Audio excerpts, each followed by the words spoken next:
Good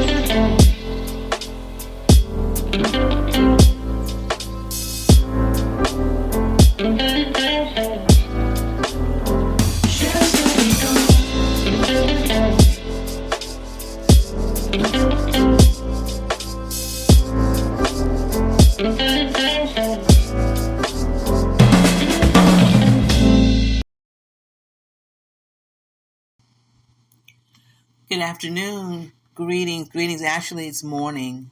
It's morning. Good morning.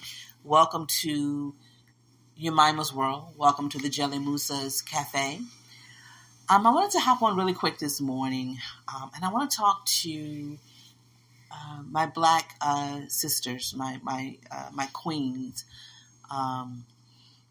in our health and our bodies and things of that nature. And before I do that, as always, I want to give honor and reverence to the divine source of all things, the divine energy of all things, and to my ancestors, who I truly believe still live within us and still support us and still love us and still guide us. And so I'm going to talk a little bit again about Black women and our health. And the reason I wanted to come on this morning and talk is because I'm going through some health issues. I will be 58 years old in a month. In about a month, 3 weeks, I'll be turning 58. I have never had children. I've never birthed any children. And I've never really had any really serious health issues in my life. Of course, I've had the things that most of us women, regardless of your race, go through. I've had the maybe kidney stones or UTIs and things of that nature. After my mother and my sister joined the ancestors, I developed fibromyalgia. And for those of you who don't know what that is, it is a autoimmune disease that affects your whole body. And there are certain things that can trigger it. And basically, if you have something as simple or minor as a cold or the flu, fibromyalgia, the nerves in your body will intensify whatever you're going through at that time. So you'll feel that pain all over your body. And you don't even have to have a cold or anything. It can just flare up where your entire body is affected. And it affects people and their bodies in different ways. For me, my body, the nerves in my legs, and usually in my legs, they will feel like they are on fire. And they often flare up at night. Sometimes foods I eat can trigger it, but it can become debilitating. I have a friend who had fibromyalgia, and it caused her to become wheelchair bound. So it's a disease that doctors sometimes really don't take seriously. And I was diagnosed with it in 2018, again, right after my mother and my sister joined the ancestors. It was stress for me, and it was a trigger. It caused me to have fibromyalgia. So that was in 2018. So last year, I started having abdominal pains, really, really bad, almost cramping as if my cycle was about to start. Now, I am menopausal as of 2019. So since 2019, I've been menopausal. So I would have cramps, and it felt like my cycle was about to start, and I was afraid because I had heard stories that some women will go like a year without a cycle and then it come back. And that's what I thought was happening, but that wasn't it. But my lower back would hurt. my stomach would hurt so bad. I would be sitting at work with like a heating pad on my stomach and on my back because it was just really, really painful. And so I go to the doctor, to my primary care physician, and I let her know that I'm cramping. And then I was having a little bit of spotting, like, I don't know, maybe once a month. And it was very, very light. It wasn't like a flow or anything of that nature. So I told my primary care that I'm having abdominal cramps and I'm having a little bit of spotting every so often when I pee. So she ordered a CT scanner. And the scan she ordered was basically just to find out where the blood was coming from. And she ordered the CT scan, and she told me when it came back, she said, well, they couldn't find what would have been causing you to spot from time to time, but they did find that you have fibroids. So you need to make an appointment with the OBGYN so that they can address that. Okay, cool. So I go to the OBGYN, and they do another examination, and they find that I have several fibroids. And the crazy thing is, my doctor, my OBGYN, who is a male, is a black man. And so I told him, I said, well, I'm having really bad stomach cramps from time to time, and my back hurts. He said, well, fibroids usually don't cause pain. And so I'm looking at him and I'm thinking, how would you know? You're not a woman. You're going by what's written in your medical book, but if you're not a woman and you haven't experienced fibroids, how can you say that they don't cause pain? So I was like, well, apparently they do, because I'm in pain. So he scheduled a outpatient surgery, and basically he just wanted to go in and make sure that there were some polyps on the fibroids. So he just wanted to make sure they were not cancerous. So he goes in, he does the surgery, he takes the polyps, he removes the polyps, send them to the lab, come back, benign, they're not cancerous. But he doesn't touch the fibroids. He leaves the fibroids. Okay. So that was in December of last year. Fast forward to this year. Almost a year to the date of me having pain last year that made me go to the doctor. I went to the doctor this year. In July, I was sick the entire month of July. From July 2nd to July 30th, I was sick. The first week of July, I went to the doctor. They said I had a sinus infection. They gave me antibiotics.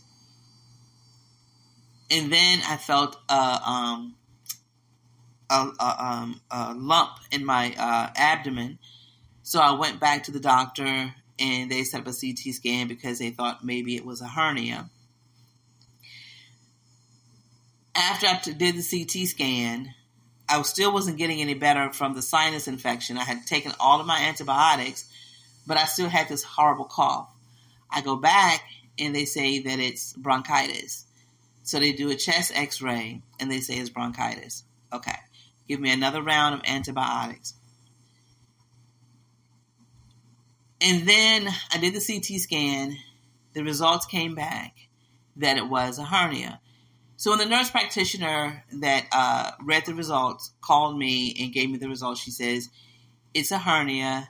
And she told me, she said, you need to go back to your primary care physician so that they can refer you to a surgeon, because you probably need to have surgery to have it removed or to have a mesh put on it. I said, okay. So I do that. They print off my information. I take it back to, or they put it in my chart. I take it back to my PCP provider. She says, yes, you have a hernia, and your uterus seems to be enlarged. So I'm going to refer you to a surgeon. Call them.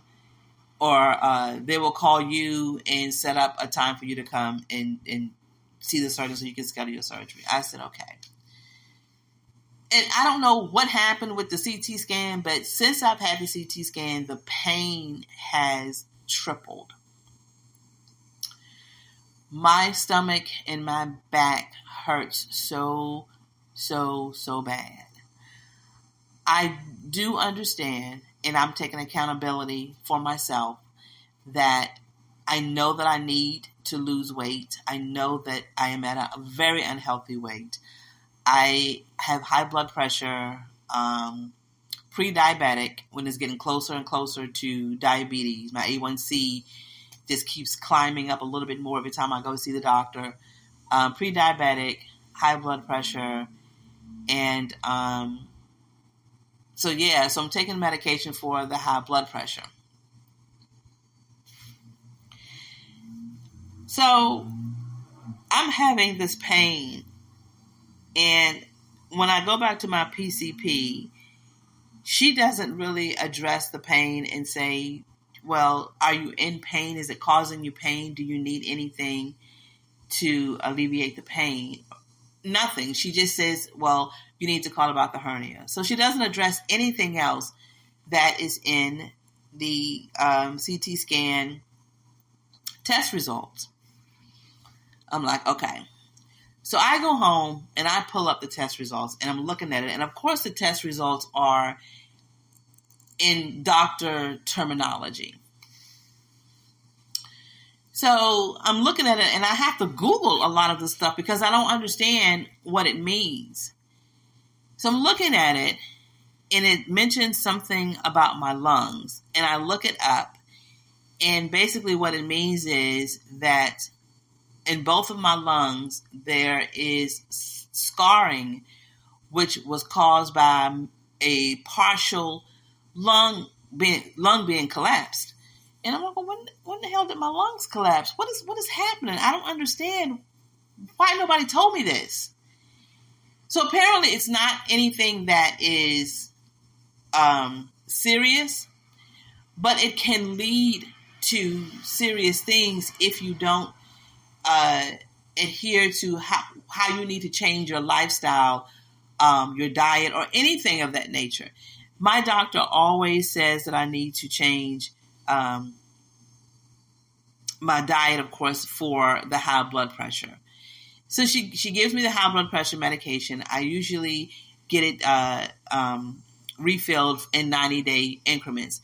Now, I will say that I am guilty of sometimes not taking it every day, but I do take it so that it regulates my blood pressure. So she gets upset if I go to her and my blood pressure is normal, but she sees that I haven't seen her in a year and she's wondering, why do I still have pills?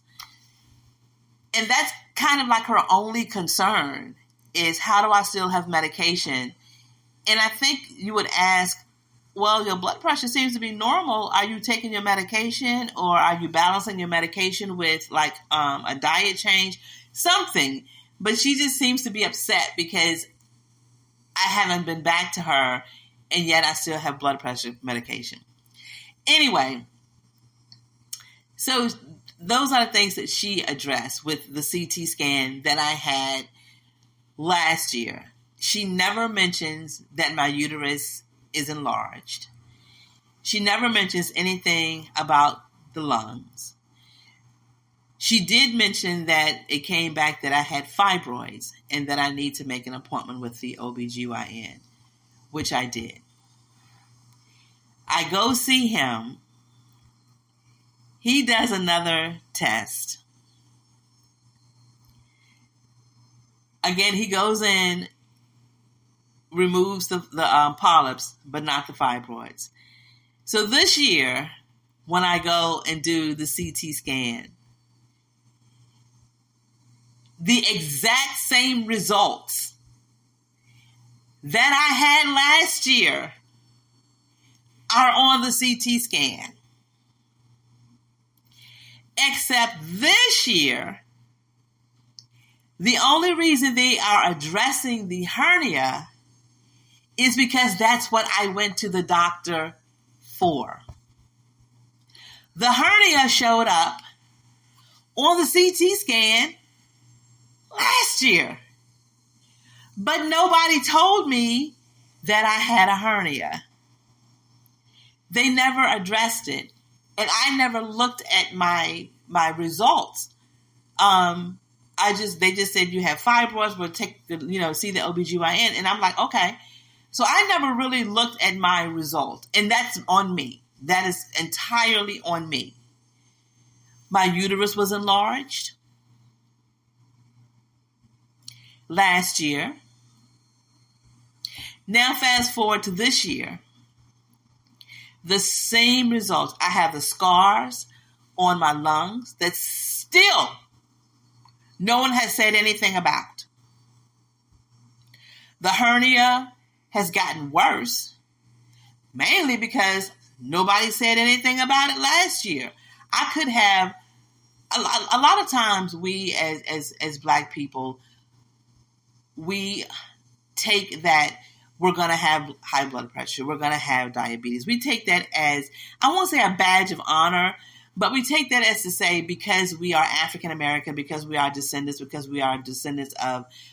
those that were enslaved and we're in the diaspora, that those are the things that, health-wise, that we just have to contend with. And a lot of times other things contribute to that, and not always our eating contributes to that. I did not know that high blood pressure can contribute to you having a hernia. I did not know that an enlarged uterus and fibroids can contribute to you having a hernia. Nobody mentioned the hernia last year when I had the CT scan. It's on the chart. It's on the test results. But again, I didn't even bother to read them because I'm just going off of what my doctor told me that I needed to do. Didn't find a reason for the blood. You got fibroids, go see your OBGYN. So now the hernia has pushed through my abdominal. And that's why I can feel it now. When I push down on my stomach, I can feel it. It's been there. I just haven't felt it before. My uterus is not just enlarged. It's doubled in size. So it's double the size of what a normal uterus would be. The fibroid has gotten bigger. Last year they said they were small. I had like 2 or 3 small fibroids. Now I have one fibroid that's the size of an orange. I was never told that the fibroids could grow in size. I was never told to come back to see my OBGYN so that they could check the fibroids and make sure that they're not growing. I was never told any of that. I just took at face value what the doctors were telling me. They get that money for that surgery, and we won't tell her these things because, hey, she'll have to come back again. And so I said all that to say this. Whenever you have any test done at a doctor's office, if they order any type of x-rays, any type of CT scans, whatever it is, make them sit down with you and go over every piece of information that is on that test. I had no idea that I had, my lungs had partially, and I say partially, very small, had collapsed. I kept wondering why at times I would get shortness of breath. And when they diagnosed me with the bronchitis, they gave me an inhaler. They gave me steroids, which I refused to take. I was not going to take those steroids. But they gave me an inhaler. And I'm wondering if the partial collapse in my lungs could attribute to me being shortness of breath along with the bronchitis, because the bronchitis is definitely going to be more effective if my lungs aren't at full capacity? But nobody told me this. So I am in constant pain. They did tell me that with the hernia to watch out for symptoms of a fever, nausea, not being nauseous, vomiting, make sure that I'm able to pass gas, have a bowel movement, able to urinate, all of those things, because if any of those things take place and I'm not able to do those things, then I should go to the ER, because that means that the hernia has become incarcerated and could cut off the blood supply to other organs, which could be life-threatening.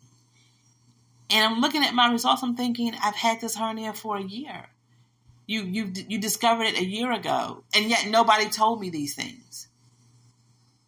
Nobody told me this. So apparently the hernia has gotten worse because of the increase in size of the fibroid and the increase in size of my uterus. So again, men and women, and I'm talking to my Black folk, because we have a tendency to not, I don't want to say take our health serious, but because Big Mama had diabetes and she was able to live with it, we think we can. Because Pop, had high blood pressure and he was able to live with it, we think we can.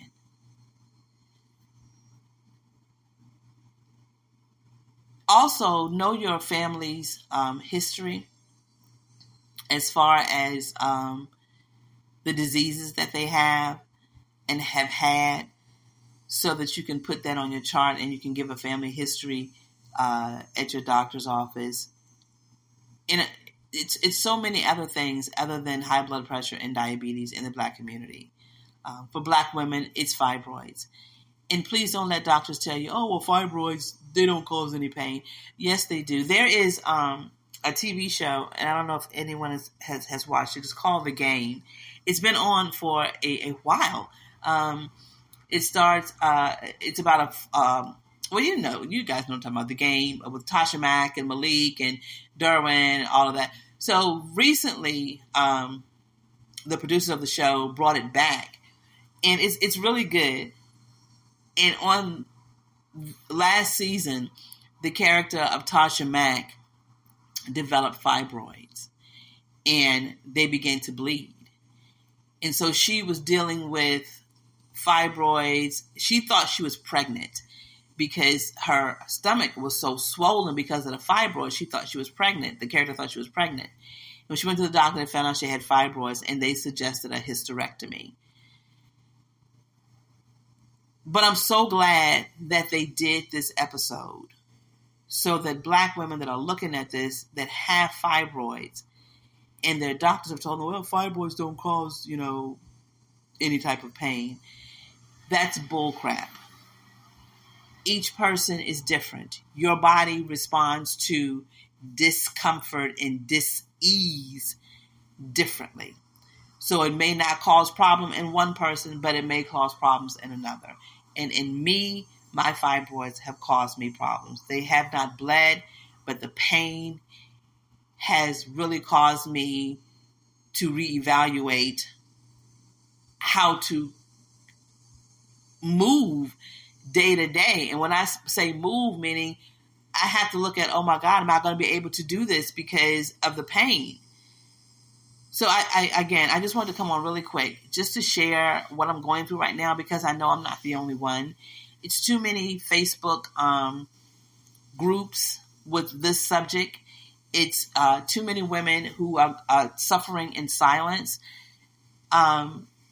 So yeah, and men and women in the African American, in the Black community, So please, if you get any tests done at your doctor's, make them sit down with you and go over, make them explain everything that those test results showed. I just had my, when I went back to my PCP to get a referral, she did blood work and sent me the results. And I'm reading them, a lot of things I don't understand, but she hasn't called me, or she hasn't had her nurse practitioner call me and say, okay, these are your results. Do you have any questions? None of that. Make them. That is their job. Make them go over every test. My father transitioned and joined the ancestors in 2005. And leading up to his passing, he kept getting pneumonia. And they kept taking x-rays and x-rays and x-rays. And I don't think that my mother or my father or any of his caregivers, any of his children, we didn't look at the test results. We just went by the doctor, just kept saying, oh, he's getting pneumonia. Well, the last time they took x-rays, and that was in December of 2004, the results showed he had lung cancer. And we started wondering how many tests showed that before you told us. But that was in December of 2004, and he joined the ancestors. He transitioned in April of 2005. So once they discovered he had lung cancer, he was with us another 4 months, and that was it. I just couldn't understand why the x-rays didn't show the mass before December. He had several x-rays because he kept getting pneumonia. So yeah, please, please, please, please, please make your doctors go over every inch of those test results. Even if the results show something that you didn't even go in for. Again, I went to my doctor because I was having blood in my urine from time to time, and that basically was the only thing that she was concerned about. So everything else on the test result was like, oh, okay, we'll go see somebody else. Never address any of the other problems. So yeah. So I came on here because I love you. I love you guys. I love us. I love our community. I want to see us prosper in every way, financially, through education, through our health. Black lives matter. Black lives have to matter more than just because of police brutality. Our lives have to matter in the education system. Our lives have to matter in the health system. Our lives have to matter in the spiritual system. Our lives have to matter in every way, and not just at the hands of police brutality. Love y'all. Take care of each other. And I will talk to you soon.